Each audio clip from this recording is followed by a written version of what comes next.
আজকে আসার সময় একটা হাদিস পড়ছিলাম, ইবনে মাজাহ শরীফের 4036 নম্বর হাদিস। আল্লাহর নবী জানিয়েছেন এই পৃথিবীতে ধোঁকার সময় আসবে। কিসের সময়?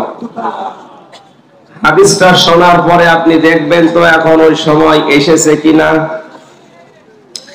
খারাপ মানুষকে ভালো মানুষ বলতে বাধ্য করা হবে, এটা জোরে বলার দরকার নেই। ভালো মানুষগুলোকে খারাপ বানানোর চেষ্টা করা হবে সর্বাত্মক ভাবে। আমানতের খেয়ানত হবে, বিশেষ করে রাষ্ট্রীয় সম্পদ লুটপাটের মহা উৎসব চলবে। 4 নম্বরে ভালো মানুষকে লুটপাটকারী বানানো হবে। সুবহানাল্লাহ বলবেন না নাউজুবিল্লাহ? হাদিসে যে 4টা পয়েন্ট বললাম, আমার মনে হয় 1500 বছর আগে নবীজি যা বলেছিলেন এখন অক্ষরে অক্ষরে বাংলাদেশের সাথে খাপের খাপ, মমতাজের বাপ মিলে গেছে। কঠিন পরিস্থিতি এখন চলছে, যেটা হাতে আগুন রাখার চাইতে ঈমান রাখা বড় কঠিন। এই অবস্থায় কোরআনে কারিমের এই মহতী অনুষ্ঠানে যে আল্লাহ আমাদেরকে নিয়ে আসলেন সুস্থ অবস্থায়, খুশি হয়ে বলছে আলহামদুলিল্লাহ। লা তুহসা আজাইবুহু ওয়া লা তুবলা গরাইবুহু ফীহি মাসাবিহুল হুদা ওয়া মানারিল হিকমা আও কামা ক্বালা আলাইহিস সালাতু ওয়াস সালাম। নবীজি বলেন, কোরআন নাযিল করার ধারাবাহিকতায় আল্লাহ এমন এমন জিনিস দিয়েছেন, এর আশ্চর্য গণনা করে কোনোদিন মানুষ শেষ করতে পারবে না। হাসয়া শব্দের শাব্দিক অর্থ গণনা করা। দিন যত যাবে কোরআনের আশ্চর্যকারিতা তত বৃদ্ধি পাবে। আজকে এই যে লক্ষ জনতার ঢল, এইটাও কোরআনের একটা আশ্চর্য ম্যাজিক। কথা বলেন, এটা একটা কোরআনের মুজিজা নয়? এত বাধা দেওয়ার পরেও যদি মানুষকে এভাবে একত্রিত হতে কোরআনের ময়দানে বাধা দেওয়া না যায়, আমার মনে হয় রাম বাম নাস্তিক মোরতাদ যারা এই দেশে কয়েকটা আছে, তাদেরকে এই মুহূর্তে বিশ্বাস করা দরকার কোরআন এদেশ থেকে বিদায় করা যাবে না। আলা তুবলা গরাইবুহু, এ কোনোদিন পুরাতন হবে না। দিন যত যাচ্ছে কোরআন পুরাতন হচ্ছে না নতুন হচ্ছে? যার অন্তর যত পরিষ্কার কোরআনে কারীম তার কাছে তত বেশি ভালো লাগে। আল্লাহ রাব্বুল আলামিন বলেন, ইন্নামাল মুমিনুনা আল্লাযীনা ইযা যুকিরাল্লাহু ওয়াজিলাত কুলুবুহুম ওয়া ইযা তুলিয়াত আলাইহিম আয়াতুহু যাদাতুহুম ঈমানা ওয়া আলা রাব্বিহিম ইয়াতাওয়াক্কালুন।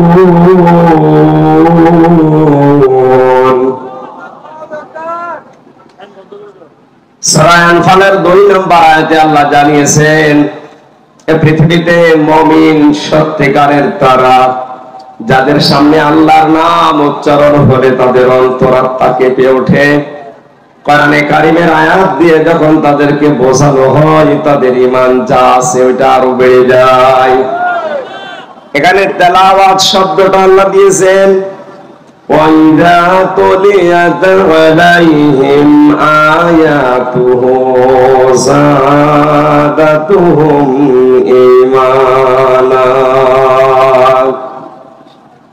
সারাদিন গরুকে আমরা দেখি এরা লতা পাতা ঘাস খড় কোটা এগুলো খায়, রাতের বেলা দাঁড়িয়ে অথবা বসে জাগর কাটে, যেটা এইটার নাম আরবিতে তেলাওয়াত। আমরা এখান থেকে যতটুকু সেই সকাল 10টা থেকে রাত 10টা পর্যন্ত শুনছি, কালকে সকাল থেকে আমরা জাগর কাটা তেলাওয়াত করা আরম্ভ করব ইনশাআল্লাহ। কোরআন শোনার পরে আমাদেরকে বাড়ি যাওয়ার আগে আল্লাহ বলেন তাদের সিদ্ধান্তটা এমন হয়ে যায়, ওয়া আলা রাব্বিহিম ইয়াতাওয়াক্কালুন। তারা এই সিদ্ধান্ত নিয়ে পেটোয়ারি এই দিগন্ত ফাউন্ডেশন থেকে বিদায় নেওয়ার সময় এই মনে করে যায়, যত কিছু ঝড় ঝাপটা আসুক আমরা ভরসা করব আল্লাহর উপরে।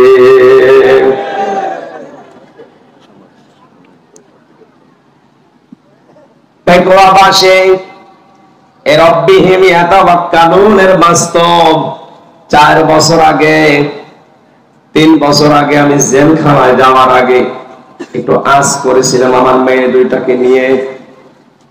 ওই সময় বড়টার বয়স ছিল 6 বছর, ছোটটা ছিল 1 বছর। আমি দেখেছি বড়টাকে কোলে নিয়ে উপরে তুললে কান্নাকাটি করে, আর ছোটটাকে কোলে নিয়ে উপরে তুললে যত উপরে ছুড়ে মারি তত হাসে। ওই সময় বুঝেছিলাম যে বড়টা উপরে তুললে হাসে, ছোটটা উপরে তুললে হাসে, বড়টা তুললে কাঁদে কেন?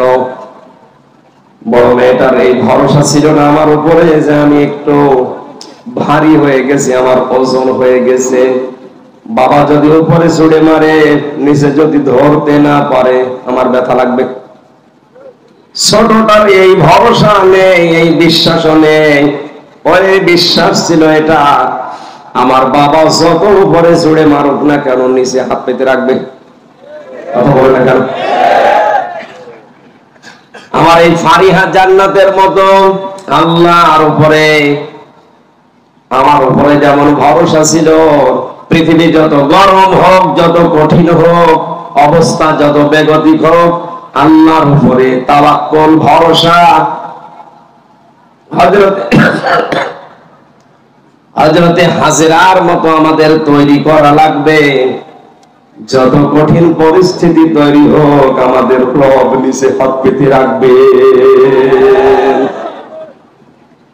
রেখো মনেতে ভয় বান্দা খোদার, দূর হয়ে যাবে বাধা সব।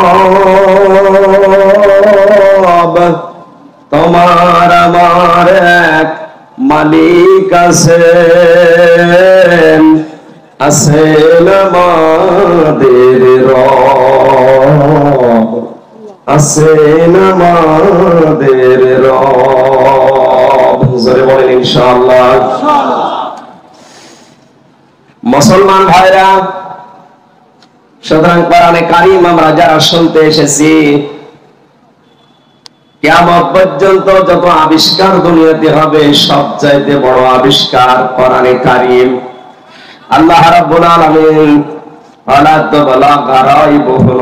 কথা দিয়ে জানিয়েছেন, যার অন্তর যত পরিষ্কার হবে কোরআনে কারীম তার কাছে পুরাতন না নতুন মনে হবে। জেলখানায় থাকতে আমি সবচেয়ে বেশি যেটা করেছিলাম কোরআনে কারীমের তেলাওয়াতটা বুঝে এবং না বুঝে। বের হওয়ার পর থেকে কয়েকদিনে আমি ওইভাবে আর সময় দিতে পারিনি কোরআনের পেছনে। ওখানে থাকাকালীন মনে হচ্ছিল 170 বারের উপরে আমার এই 3 বছরে কোরআনে কারীম খতম হয়েছে, শুধু বাইরে আর নামাজে দিয়ে। এখন পড়তে গেলে মনে হচ্ছে আমি নতুন নাজিল করা কিতাব পড়ছি। এই আশ্চর্য কোরআন যিনি আমাদেরকে দিয়ে এত বড় বিশাল দয়া দেখিয়েছেন, কুল বিফাদলিল্লাহি ওয়া বিরহমাতিহি ফাবিযালিকা ফালিয়াফরাহু হুয়া খায়রুম মিম্মা ইয়াজমাউন। সূরা ইউনূসের 58 নম্বর আয়াতে 11 পারা 14 নম্বর পৃষ্ঠা 7 নম্বর লাইনে এটা এসেছে। আল্লাহ তাআলা বলেন, নবী আপনি বলুন, তামাম দুনিয়া যা পেয়ে আনন্দ করে খুশি হয় ওগুলো সব অস্থায়ী, একটাও স্থায়ী না। আর যারা যেভাবেই হোক ভোট করে মন্ত্রী হয়ে এমপি হয়ে আনন্দ আছে, খুব বেশি হলেও টিকলেও 5 বছর। বলে না কেন? যতই আনন্দ করেন না কেন কয় বছর? আল্লাহ পাক বলেন, আমি যেটা পাঠালাম এটা ওইরকম অস্থায়ী না, স্থায়ী শুধু এতটুকুই না, দুনিয়া যতদিন আছে থাকবে, কিয়ামতের পরেও এ কোরআনে কারীম থাকবে। কিয়ামতের পরে জান্নাতি মানুষদেরকে আল্লাহ যেটা তেলাওয়াত করে শোনাবে ওইটার নাম কি? আরো জোরে বলেন। জান্নাতের ওই অনুষ্ঠানে আল্লাহর কুদরতি মুখে কোরআনে কারীমের এই অনুষ্ঠানে বসে যেন আমরা নিজেরা শোনার মতো একটা জায়গা পাই। আজকের এই অনুষ্ঠান ওই ব্যবস্থা আমাদের করে দেন, বলেন আমিন। তোমার দুনিয়া যা পেল এগুলো পেয়ারা আনন্দে আছে করুক। হে নবী, আপনার উম্মতদেরকে বলবেন তারা যেন আনন্দ করে কোরআন পেয়ে। কি পেয়ে? কারণ তামাম দুনিয়ার চাইতে আমি আল্লাহর কাছে কোরআনে কারীম শ্রেষ্ঠ সম্পদ। জোরে বলেন আল্লাহু আকবার। এত বড় বিশাল সম্পদ আল্লাহর ভাষায়, এটা যদি কেউ প্রচার করতে চায়, উপস্থাপন করতে চায় মানুষের কাছে, আল্লাহ রাব্বুল আলামিন ধরন দিয়েছেন কি করে প্রচার করবেন। কোরআন জানাচ্ছেন কিতাবুল উনজিলা ইলাইকা ফালা ইয়াকুন ফি সাদরিকা হারাজুম মিনহু লিতুনযিরা বিহি ওয়া যিকরা লিল মুমিনিন। আল্লাহ পাক বলেন এই যে কিতাব আপনাকে দিয়েছি এটা মানুষদেরকে যখন সতর্ক করবেন আপনার মনের ভেতরে যেন কোনো ভয়, ভীতি, সংশয়, সন্দেহ এগুলো কাজ না করে। হারাজুন শব্দের অর্থ আমরা পেয়েছি তাফসীরে দুইটা। এক নম্বরে কোরআন প্রচার করতে গেলে হয়তো মনের ভেতরে ভয় আসতে পারে যে অনেকেই না বুঝে বিরোধিতা করবে। এই মানুষ আছে না নেই? আছে, এদেশে এখন বেশি। প্রশাসনের কান ভারী করে আমার নাম দিয়ে যারা, আর ওনারাও ভুল বোঝে। ওরা কোরআনে কারীমের উপস্থাপন সঠিকভাবে না বুঝে ভুল বোঝে। কথা বলে না কেন?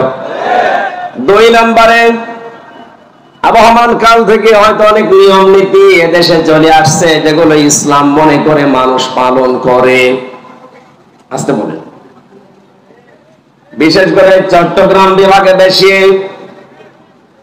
আবহমান কাল থেকে এমন এমন নীতি চলে আসছে ইসলামের নামে। ওটা ইসলাম না, মানুষ বানিয়েছে ইসলামের নাম দিয়ে। আমি ডক্টর আব্দুল্লাহ জাহাঙ্গীর স্যারের হাদিসের নামে জালিয়াতিতে যতগুলো হাদিস আমার চোখে পড়েছে ধরার মতো উল্লেখযোগ্য সব এই বিভাগের সাথে মেলে আর বরিশালের সাথে। জোরে বলেন সুবহানাল্লাহ না নাউজুবিল্লাহ। উনি ওখানে অনেক হাদিস দিয়েছেন যেটা হাদিস না, হাদিসের নামে জালিয়াতি করে ঢুকিয়েছে। কিছু কিছু মানুষ দেখি বিভিন্ন অনুষ্ঠানে গেলে এশকের ঠেলায় লাফায়। কোথায় পেয়েছেন বলেন তো? এই যে চাঁদপুর জেলা চট্টগ্রাম বিভাগে না? এক কথা বলেন এখানে। ব্রাহ্মণবাড়িয়া জেলা কোন বিভাগে? এই সমস্ত জেলাতে বিভিন্ন অনুষ্ঠানে হাজারো মানুষ শুনি পীর সাহেব লাফায়, মরিদ লাফায়। শুধু লাফিয়ে শেষ করে না, বাঁশ বয়ে ওঠে, গাছ বয়ে ওঠে, এমনকি পীর সাহেবের গলা পর্যন্ত ধরে ঝোলাঝুলি করছে।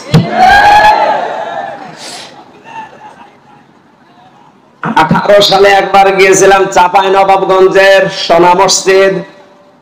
মাহফিলে যে বসে আছে এক ঘরে, শুনলাম আমার আগে যিনি উঠেছে ওনার বয়ানে এত এশক, এত তেজ।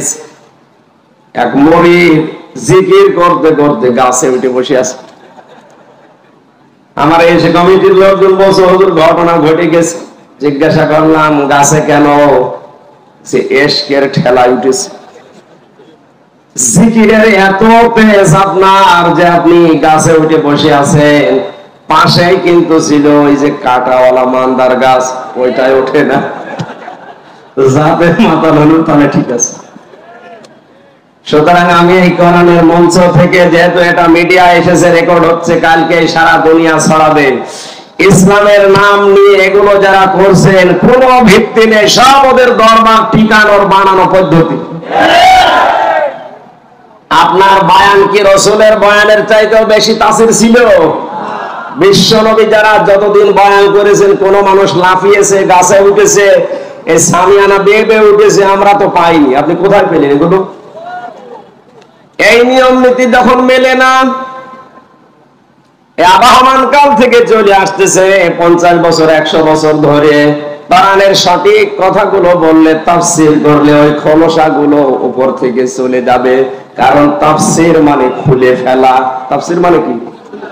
যখন আবরণগুলো আমি খুলে দেব, জাতির সামনে উন্মুক্ত হয়ে যাবে, তো ভণ্ডামি করে খাচ্ছে, তখন ওই মানুষগুলো মন খারাপ করতে পারে। এই মানুষ বাংলাদেশে এখন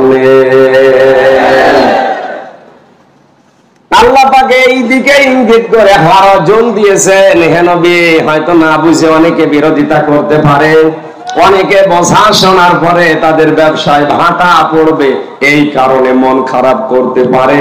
আপনি দুইজনের একদিকেও তাকাবেন না, আল্লাহর দিকে তাকিয়ে আপনি সতর্ক করবেন। কারণ কোরআনে কারীম এটা জিকির হচ্ছে আমার মুমিন বান্দাদের জন্য। জোরে বলেন সুবহানাল্লাহ। এর পরবর্তী আয়াতটা একটু ভয়ঙ্কর। আমি একা না, যত মানুষ এখানে আছে, মিডিয়ার মাধ্যমে যত জায়গায় যাবে, সবাইকে আমি এই আয়াতটা শোনাচ্ছি। ইত্তাবিউ মা উনজিলা ইলাইকুম মির রাব্বিকুম ওয়া লা তাত্তাবিউ মিন দুনিহি আউলিয়া কলিলাম মা তাযাক্কারুন। চিৎকার করে বলেন আল্লাহু আকবার। ইত্তাবিউনা, ইত্তাবিউ বহু বচন দিয়েছেন আল্লাহ। অপেক্ষাবাসী পৃথিবীর মানুষকে এই ময়দান থেকে জানাও, সবাই মিলে তোমরা অনুসরণ করো, ইত্তেবা করো, দেখে দেখে চলো। মা উনজিলা ইলাইকুম মির রাব্বিকুম, তোমাদের রবের পক্ষ থেকে যেটা নাযিল হয়েছে। কক্সবাজার বাসীকে বলতে চাই, আমাদের রবের পক্ষ থেকে যেটা নাযিল হয়েছে তার নাম কি? বলেন বলেন। সুতরাং অনুসরণ যদি করা লাগে সবাই মিলে, কোনটা করা লাগবে? আরো জোরে। এমনকি কেউ যদি তাবলীগ করে, তার কোরআনের করা লাগবে। সূরা মায়েদার 67 নম্বর আয়াত এটার প্রমাণ। ইয়া আইয়ুহার রাসূলু বাল্লিগ মা উনজিলা ইলাইকা মির রাব্বিক। হে রাসূল, আপনাকে আমি নির্দেশ দিলাম, আপনি তাবলীগ করবেন যেটা আপনার রব আপনাকে দিয়েছে। কিসের? তাহলে আয়াত থেকে প্রমাণ হয় কোরআনের তাবলীগ করা, প্রচার করা, এটা নফল না ফরজ? আরো জোরে বলেন কি? এখানে যেটা প্রচার হচ্ছে, তাবলীগ হচ্ছে কিসের? আমার বাবার প্রচার করছে, এই কথা বলেন না কেন? সুতরাং এটা ফরজ কাজ। বাংলাদেশে এটা আরো ব্যাপক হওয়া দরকার। সুতরাং পেকুয়ার ময়দানে শুধু দুইটা না, সারা বাংলাদেশের 68,000-এর উপরে গ্রামে কোরআনের প্রচার এখন ফরজ। আমাদের রবের পক্ষ থেকে যেহেতু এটা এসেছে, অনুসরণ আমরা সবাই মিলে যদি করতেই হয়, এটা করব। কোন মানুষের আদর্শ সবাই মিলে আমরা অনুসরণ করতে পারি না। হয়তো কিছু মুষ্টিও না মানুষ অনুসরণ করছে না বুঝে। আমরা যদি অনুসরণ করতে চাই, দেখে দেখে চলতে চাই, কি দেখে চলা লাগবে? ওয়ালা তাত্তাবিউ, সাবধান, মিন দুনিহি আউলিয়া, তোমরা অনুসরণ করবা না দুনিয়ার কোন ওলির।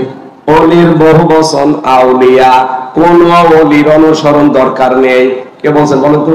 আল্লাহ। আল্লাহ কি ওলিদের বিরুদ্ধে? বাংলা অর্থ শুনে মনে হচ্ছে আল্লাহ ওলিদের বিরুদ্ধে। তাফসিরে ফি জিলালিল কোরআন সাইয়্যিদ কুতুব লিখেছেন, আল্লাহ কেন ওলিদের অনুসরণ করতে নিষেধ করলেন। আল্লাহ তাআলা ভালোভাবে জানেন ভবিষ্যতে এমন সময় আসবে, আমার আবেগওয়ালা কিছু বান্দা আছে, তারা আমি আল্লাহর চাইতে তাদের আব্বাকে বড় মনে করবে। এটা বাংলাদেশে এখন 100%। আপনি আবার অন্যদিকে নিয়েছেন।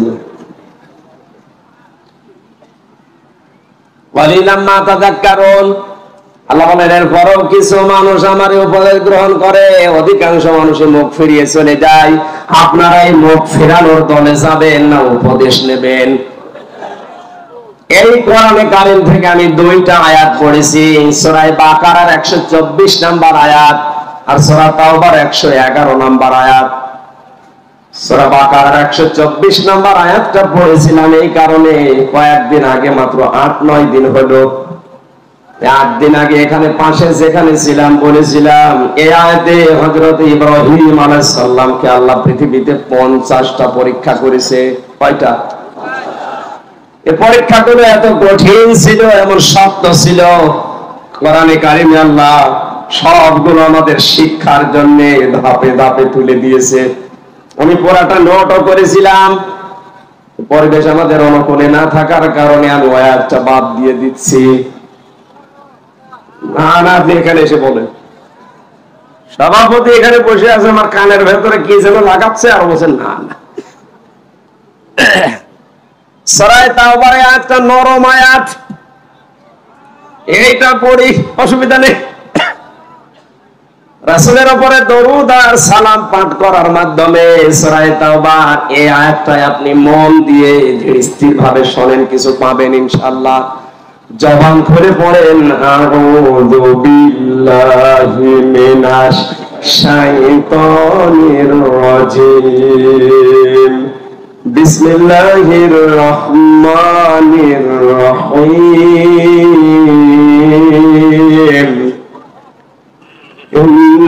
ইন্নাল্লাহা আশতারা মিনাল মুমিনিনা আনফুসাহুম ওয়া আমওয়ালাহুম বিআন্না। আমার ভাইরা, কোরআন যত অ্যাক্টিভ ভাবে মানুষ শুনবে আল্লাহ তার দিকে তত বেশি নজর দিয়ে থাকবে। ইমাম মালিক 100 বার আল্লাহকে স্বপ্ন দেখেছিলেন, 100 বারই তিনি জিজ্ঞাসা করেছেন, মাবুদ তোমার নজর বেশি কোন দিকে থাকে? আল্লাহ পাক তাকে স্বপ্নে 100 বারই জানিয়েছেন, ইমাম মালিক রে, আমি সবচেয়ে বেশি গুরুত্ব দিয়ে নজর দিয়ে থাকি আমার ওই বান্দার দিকে যে বান্দা আমার কোরআন পড়ে। সুতরাং খুব স্থির ভাবে শুনবেন। প্রধানমন্ত্রী আজকে যদি বলে আমার কাছে অমুককে নিয়ে আসো, আমি তাকে দেখবো, মানুষ পাগলের মতো এই 400 কিলো দূর থেকে ছুটে যাবে। কথা বলে না কেন? হাদিস দিয়ে নবীজি জানালেন, যে ব্যক্তি কোরআন পড়ে স্থির ভাবে শোনে মনোযোগ দিয়ে, মহান আল্লাহ তার দিকে নজর দিয়ে থাকে। সুতরাং তাম দুনিয়ার সব প্রধানমন্ত্রীর চাইতে আল্লাহর নজর পাওয়া জরুরি কিনা? আর জোরে বলেন। ওই দিকে তাকিয়ে যদি আপনি সেই সকাল 10টা থেকে রাত 10টা পর্যন্ত অনেক ধৈর্য ধরেছেন, আর আধা ঘন্টা ধৈর্য ধরা যাবে না?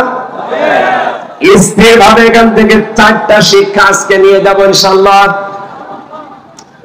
আমি এদিকে ওদিকে ডালপালা সব বাদ দিয়ে সরাসরি তাফসীরে প্রবেশ করছি।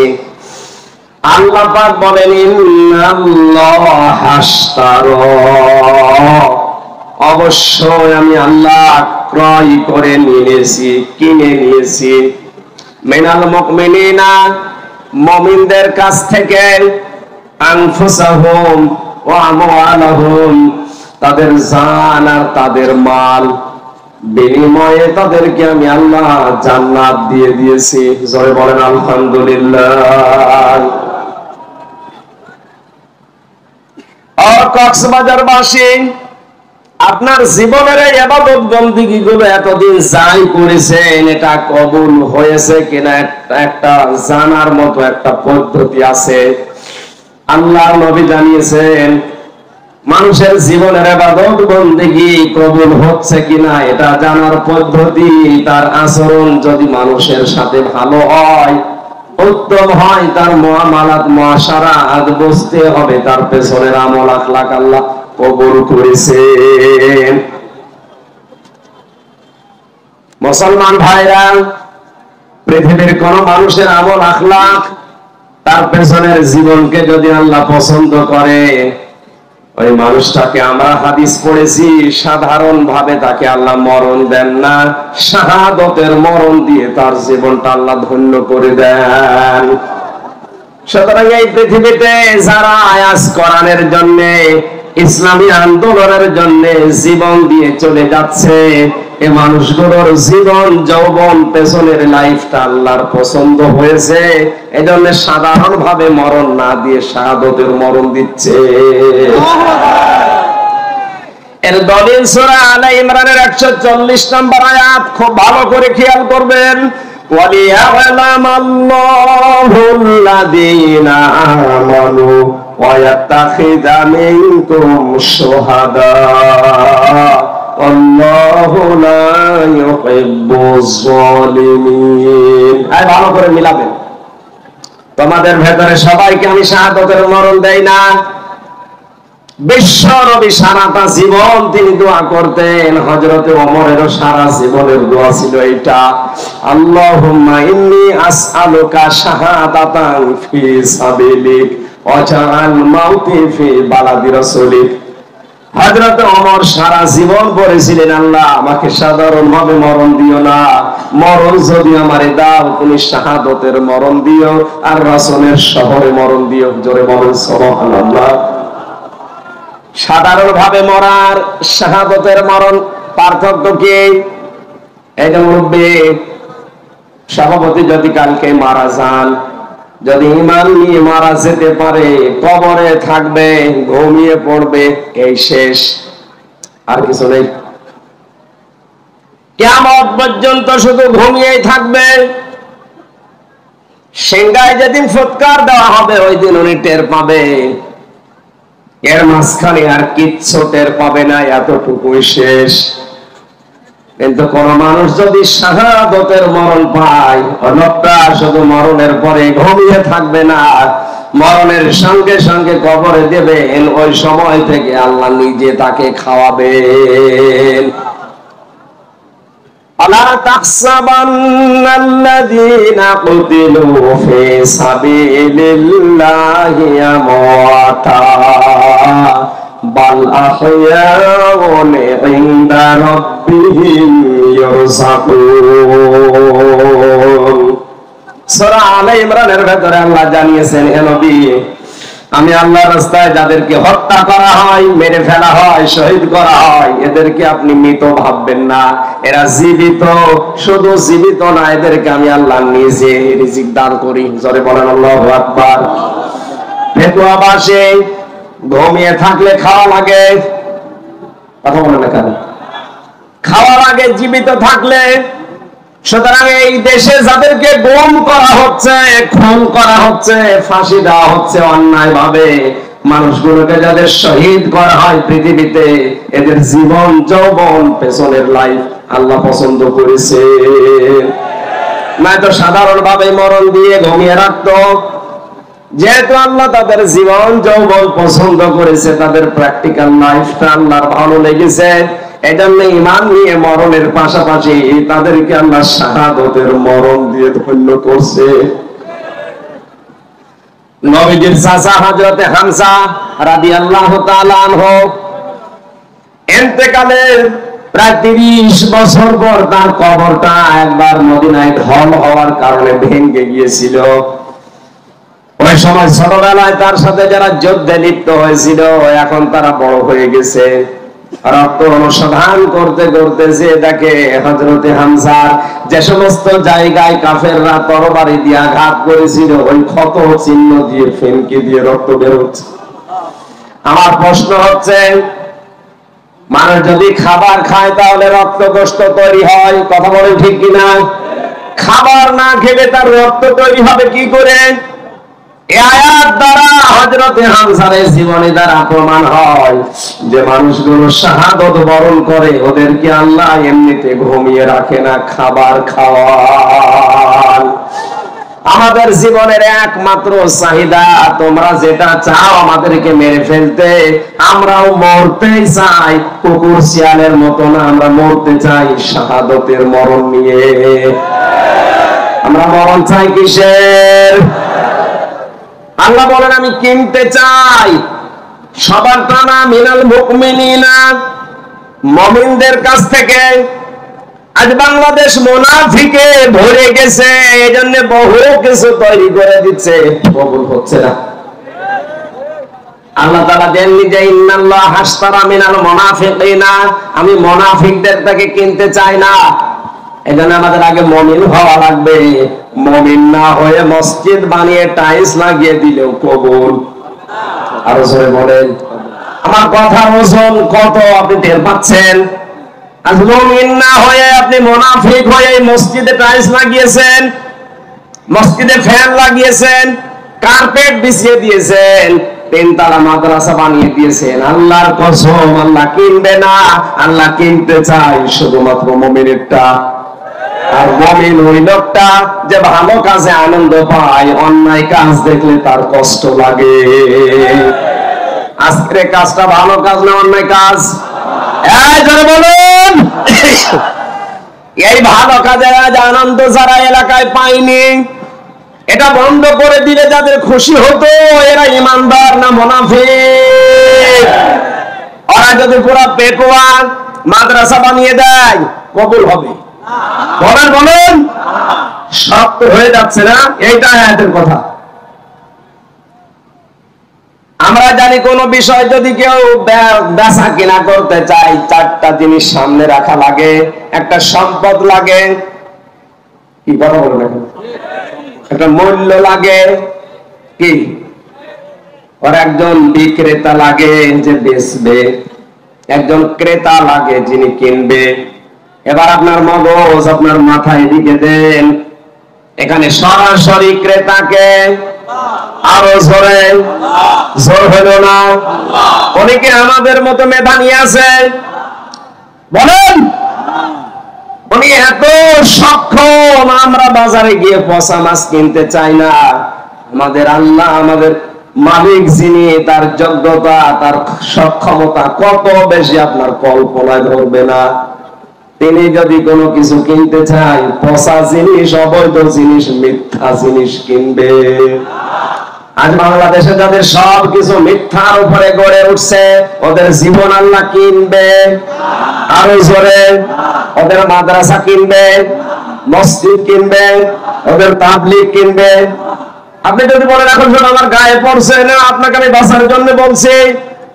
আল্লাহ ইন্নাল্লাহ হাশতারা মিনাল মুনাফিকিনা দেননি, ইন্নাল্লাহ হাশতারা মিনাল কাফিরিনা দেননি, ইন্নাল্লাহ হাশতারা মিনাল মুশরিকিনা দেননি। আল্লাহ দিয়েছেন ইন্নাল্লাহ হাশতারা মিনাল মুমিনিন। আপনাকে আগে মুমিন হওয়া লাগবে। কি হওয়া লাগবে? আরো জোরে। মুমিন হওয়ার জন্য আয়াতের পরবর্তীতে 10টা গুণ আল্লাহ দিয়েছেন। এই গুণগুলো যদি আমরা অর্জন করতে পারি, মহান আল্লাহ বলেন যালিকা হুয়াল ফাউজুল আযীম, এদের জীবন হবে মহা সফল। জয় বলেন আল্লাহু আকবার। প্রথমে ফ্যানটা দিয়ে গলাটা বসে গেছে, কষ্ট হচ্ছে। না না, কিছু লাগবে না।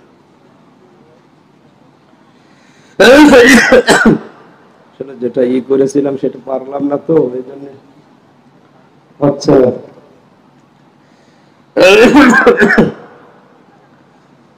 কোরআনে কারীম আমি যেই ধাঁচে বোঝাচ্ছি, আপনি কি বুঝতেছেন? তাহলে আমাদেরকে কিছু বিক্রি করতে হলে কি হওয়া লাগবে? আরো জোরে, মুনাফিক হবে। মুনাফিকের যে আচরণ গুলো আমরা জানি, তার 1 নাম্বার, কথা বললেই, কাজ করলেই মিথ্যা কথা বলে, মিথ্যা কাজ করে। আজ তাদের জীবন যৌবন কথাবার্তা সব জাতির সাথে মিথ্যা। ওদের 6000 মসজিদ বানিয়ে দিলেও কবুল হবে না। এবার কোন হুজুর নিয়ে আসবেন, নিয়ে আসেন।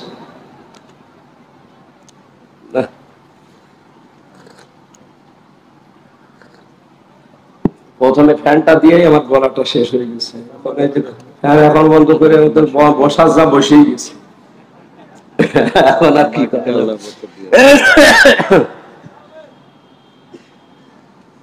মুসলমান ভাইরা, আমি আপনাকে বলছি, মুসলমান ভাইরা আপনাকে বলছি, ইমানদার না হয়ে তামাম দুনিয়া মসজিদ বানানোর লাভ নেই।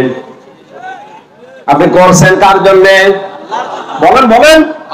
উনি তো কিনতে চান না আপনারটা, কারণ মুনাফিক কথা বললে কি বলে? আমানত রাখলে, আরো জোরে, রাষ্ট্রের সম্পদ যারা আত্মসাৎ করে বেগম পাড়া বানিয়েছে, ওরা কিয়ামত পর্যন্ত বাংলাদেশে মসজিদ বানালে কবুল হবে না। আমি বললাম জোর করে কবুল করাবো না বাবারটা। আমানত রাখলেই খেয়ানত করে, কথা বললেই কাজ করলেই মিথ্যা কথা বলে, মিথ্যা কাজ করে, আর ওয়াদা দিলে ঠিক রাখে না, ওয়াদা গুলো ভঙ্গ করে। কত ওয়াদা আমরা কত বছরে 50 বছর ধরে অনেকের কাছে পেয়েছি। মানুষেরা 50 বছরে ওয়াদা করেছে ক্ষমতায় যাওয়ার আগে কোরআন সুন্নাহ বিরোধী কোন আইনে দেশে পাস হবে না, অথচ 50 বছরেই পুরা উল্টা ক্ষমতায় যেই শিক্ষা ব্যবস্থায় হাত দেয়।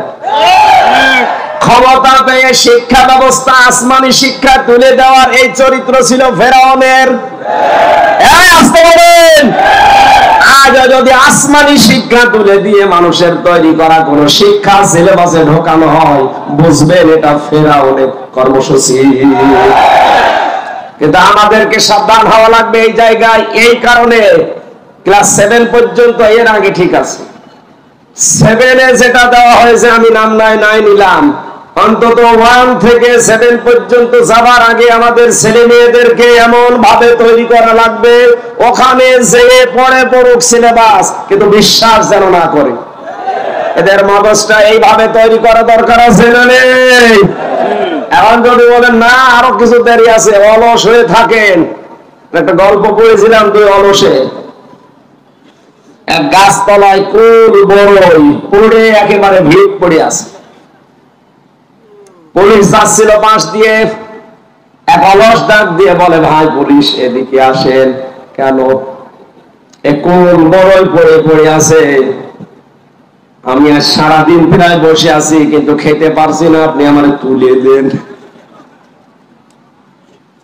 পাশের এক অলসটাকে পুলিশ বলছে, তুমি একটু তুলে দিতে পারো না? ওই অলস ডাক দিয়ে বলে, পুলিশ ভাই কি বলবো, কিছুক্ষণ আগে একটা কুকুর এসে আমার মুখ চাটছিল, ও দেখেছে তাও নাড়া দেয়নি, আর আমিও হাত দিয়ে নিষেধ করিনি। আমি হাসির খোরাকি দেওয়ার জন্য বলি নাই, বাস্তবতা এখন সামনে আমাদের এইটাই। এখনো যদি হাত না ছাড়াবেন, এখনো যদি আপনি একটু আনা করেন, কুকুর এসে মুখ চাটবে। কথা বলে না কেন? নাম ধরা লাগবে। এই জন্য আমাদের ছেলে মেয়েদেরকে এখন তৈরি করা লাগবে, এই যে কেজি 1 থেকে, পেলে থেকে, নার্সারি থেকে এমন ভাবে তারে শিক্ষা দিয়ে 7 পর্যন্ত নিয়ে যে পৌঁছিয়ে দেন, ও পাস করার জন্য সিলেবাস পড়ে পড়ুক, কিন্তু এটা তোর বিশ্বাস না করে। আমি আশা করি কথা ডিপলি না গেলেও বোঝাতে পেরেছি। আল্লাহ তুমি এদের তৌফিক দাও বোঝার, জোরে বলেন আমিন। আল্লাহ কিনতে চান প্রথমে মুমিনদেরটা, কি কিনবেন? আনফুসাহুম, তাদের জান। কি কিনবেন? বলেন জান মানে আমাদের এই জান নিয়ে আল্লাহ কি করবেন? মানুষের জান তার জীবনকে পবিত্র করার জন্য আমি 2টা ঔষধ পেয়েছি। 1 নম্বরে মানুষের জীবন পবিত্র করার জন্য শিরিক মুক্ত জীবন তৈরি করা লাগবে। দেখো ভেবে চিনতে আমাদের জীবনে যেন শিরিক না আসে। শিরিক আবার 4 প্রকার, শিরিক বিল জাত, শিরিক বিল সিফাত, শিরিক বিল ইখতিয়ার, শিরিক বিল হুকুক। এই 4 প্রকার আবার ভাগ করলে হয় 72 প্রকার। এই সূক্ষ্ম বিষয়গুলো আপনি কোরআন হাদিস পড়ে মিলিয়ে বাস্তবে সেট করবেন, যে কোনো পরিস্থিতিতে এই শিরিক যেন জীবনে না আসে। ইন্নাল্লাহা লা ইয়াগফিরু আন ইউশরাকা বিহি ওয়া ইয়াগফিরু মা দুনা যালিকা বিমান ইয়াশা। আল্লাহ পাক বলেন, বান্দা সব অপরাধ মাফ করে দেব, কিন্তু শিরকের গুনাহ মাফ করব না। এজন্য আমাদের জীবনকে পরিচ্ছন্ন পবিত্র করতে হলে কি মুক্ত হওয়া লাগবে। 2 নম্বরে আমরা যেন বেদাত না করি। এই 2টা বিষয় যদি আমাদের ভেতর থেকে দূর হয়ে যায়, শিরক আর বেদাত, আল্লাহর কসম আমাদের জীবন হবে পবিত্র পরিচ্ছন্ন। ওই জীবন আল্লাহ কিনতে চান, সাধারণ ভাবে কিনবে না, শাহাদাতের মরণ দিয়ে ধন্য করে কিয়ামত পর্যন্ত রিজিক দিতে থাকবে। দুই নম্বরে আমওয়ালাহুম, তোমাদের মাল আল্লাহ কিনতে চান। মালের বহু বচন আমওয়াল আল্লাহ দিলেন এই কারণে আমি তাফসিরে খাজেনের ভেতরে মাল শব্দের ব্যাখ্যা পেয়েছি 9 প্রকার। কয় প্রকার? আরো জোরে। এর 1 নম্বরে আছে নেককার নারীর নাম। এই দুনিয়াতে সবগুলো নবীজির দৃষ্টিতে সম্পদ। আর দুনিয়া কুল্লুহা মাতাউন ওয়া খায়রু মাতাউদ দুনিয়া ইমরাতুস সালিহা। পৃথিবীর সবকিছু সম্পদ, এর মধ্যে উত্তম শ্রেষ্ঠ সম্পদ হচ্ছে আল্লাহওয়ালা মেয়ে মানুষ। আল্লাহওয়ালা মেয়ে মানুষের গুণ আমি পেয়েছি আবার 4টা। কয়টা? হযরতে আসিয়া ছিলেন আল্লাহওয়ালা মেয়ে মানুষ। এই কথা বলুন না কেন? তার জীবনীতে দেখবেন সূরা তাহরিমের 11 নম্বর আয়াতটা আল্লাহ তার জন্য নাযিল করেছেন। এই দুনিয়াতে 2 জন নারীকে আল্লাহ 2টা আলাদা জিনিস দিয়েছিলেন। একজনকে জীবিত অবস্থায় সালাম দিয়েছেন, আমাদের নবীজির স্ত্রী খাদিজাতুল কুবরাকে। 2 নম্বরে জীবিত অবস্থায় জান্নাতের ঘর দেখিয়েছেন হযরতে আসিয়াকে। মা বোন যারা এসেছেন, মেয়েরা এসেছে, সম্মানিত মা বোনেরা, নেককার নারী হওয়ার জন্য অন্যতম গুণ হচ্ছে স্বামীর প্রতি আপনি যত কঠিন পরিস্থিতি হোক বরদোয়া দিতে পারবেন না। নবীজি বলেন জাহান্নামের দিকে তাকিয়ে দেখলাম 2টা কারণে মেয়েরা জাহান্নামে বেশি যায়।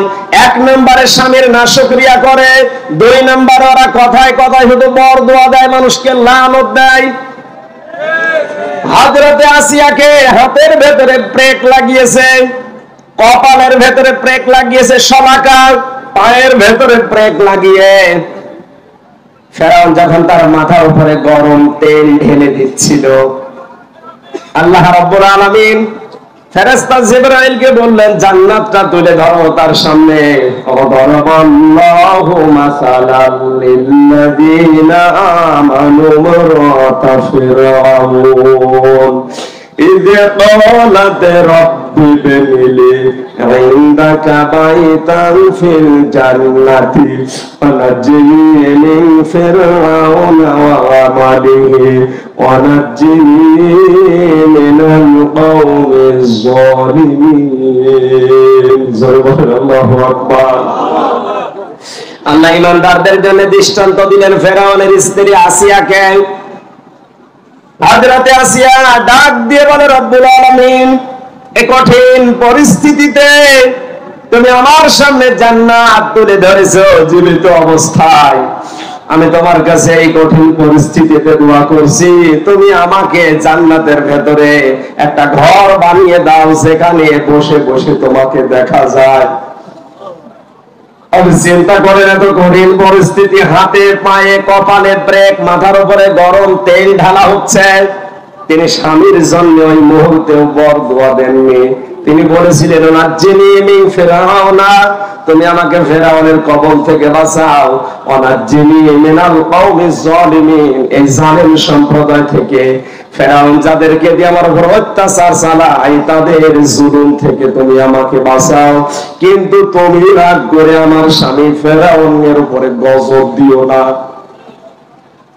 বাংলার মেয়েরা, এত কঠিন শাস্তি দেওয়ার পরেও যিনি স্বামীর উপরে বরদোয়া দেননি, তিনি বলেছিলেন আল্লাহ তুমি আমাকে বাঁচাও, কিন্তু আমার স্বামীকে তুমি গজব দিয়ে ধ্বংস করো না।